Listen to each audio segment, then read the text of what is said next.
ನಾಟಿ ಕೋಳಿ ಹೋಗ್ತಿರುತ್ತೆ, ಅದರ ಕಾಲಿಗೆ ಒಂದು ಹಾವು ಕಚ್ಬಿಡುತ್ತೆ. ಸೊ ಆ ಕೋಳಿ ಓಡ್ ಹೋಗಿ ತನ್ನ ಗೆಳೆಯರಿಗೆ ಎಲ್ರಿಗೂ ಕೂಡ ಹೇಳುತ್ತೆ, ನನ್ನ ಕಾಲಿಗೆ ಹಾವು ಕಚ್ಬಿಡ್ತು ಅಂತ.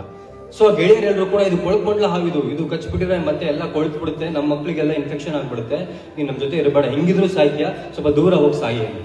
ಸೊ ಆ ಕೋಳಿ ಬಹಳ ಬೇಜಾರಲ್ಲಿ, ಹಾವು ಕಚ್ತು ಅನ್ನೋದಕ್ಕಿಂತ ತನ್ನವರೇ ತನಗೆ ಹತ್ರ ಸೇರಿಸಿಲ್ಲ ಅನ್ನೋ ಒಂದು ನೋವಿನಲ್ಲಿ ನಡ್ಕೊಂಡು ಹೋಗುತ್ತೆ, ಪಕ್ಕದ ಊರಿಗೆ ಹೋಗುತ್ತೆ.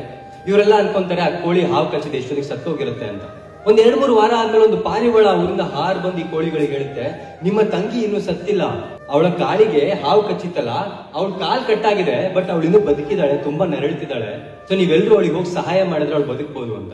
ಇವರೆಲ್ಲರೂ ಏನ್ ಹೇಳ್ತಾರೆ, ನಾನು ಮೊಟ್ಟೆ ಇಡಬೇಕು, ನನ್ನ ಮಕ್ಕಳಿಗೆ ನಾನು ಅಕ್ಕಿ ಕಾಳುಗಳನ್ನ ಹೆಕ್ಕಿ ಕೊಡ್ಬೇಕು, ಅದು ಇದು ರೀಸನ್ಸ್ ಹೇಳಿ ಯಾರು ಹೋಗಲ್ಲ ಆ ಕೋಳಿಯನ್ನ ನೋಡೋಕೆ. ಇನ್ನೊಂದ್ 2 ವಾರ ಬಿಟ್ಟು ಆ ಪಾರಿವಾಳ ಮತ್ತೆ ಹಾರು ಬರುತ್ತೆ, ನಿಮ್ಮ ತಂಗಿಯ ಸ್ಥಿತಿ ಬಹಳ ಗಂಭೀರವಾಗಿದೆ, ಅವಳಿಂದ ಸತ್ತೇ ಹೋಗಿದ್ದಾಳೇನೋ, ದಯವಿಟ್ಟು ನೀವೆಲ್ಲ ಹೋಗಿ ನೋಡಿ ಅಂತ. ಅವಾಗ ಇವ್ರಿಗೆಲ್ಲ ಅನ್ಸುತ್ತೆ ಸತ್ತೋಗ್ಬಿಟ್ಟಿದ್ದಾಳೇನೋ, ನೋಡೋಣ ಅಂತ ಹೇಳಿ ಎಲ್ರು ಕೂಡ ಮೊಟ್ಟೆ ಇಡೋದನ್ನ ಬಿಡ್ತಾರೆ, ಮಕ್ಕಳನ್ನ ನೋಡ್ಕೊಂತಿದ್ದವರು ಕೋಳಿ ಮರಿಗಳನ್ನೆಲ್ಲ ಬಿಟ್ಟು ಓಡ್ ಹೋಗ್ತಾರೆ. ಒಂದು ಗುಹೆಯಲ್ಲಿ ಆ ಕೋಳಿ ಸತ್ತು ಬಿತ್ತಿರುತ್ತೆ. ಬದುಕಿದ್ದಾಗ ಯಾರು ಹೋಗ್ಲಿಲ್ಲ, ಬಟ್ ಸತ್ತ ಮೇಲೆ ಬಂದು ಹೋದ್ರು. ಸೊ ನಿಮ್ ಜೀವನದಲ್ಲೂ ನೀವು ಒಂದನ್ನ ಅರ್ಥ ಮಾಡ್ಕೋಬಿಡಿ, ನೀವು ಕಷ್ಟದಲ್ಲಿ ಇದೀವಿ ಅಂತ ಯಾರು ಬರೋದಿಲ್ಲ. ಒಂದ್ ದಿವಸ ಸತ್ತಾಗ ಅಮೆರಿಕದಲ್ಲಿ ಇದ್ರು ಬರ್ತಾರೆ. ಅಂಡ್ ಎರಡನೇದು, ನಾವ್ ಯಾರು ಪ್ರೀತಿಸಿದ್ರೆ ಅವ್ರನ್ನ ಬದುಕಿದ್ದಾಗ ಚೆನ್ನಾಗಿ ನೋಡ್ಕೊಳ್ಳಿ. ಸತ್ ಮೇಲೆ ಆಳೋದು ದೊಡ್ಡದಲ್ಲ, ಬದುಕಿದ್ದಾಗ ಅವ್ರ ಜೊತೆ ಚೆನ್ನಾಗಿರ್ಬೇಕು.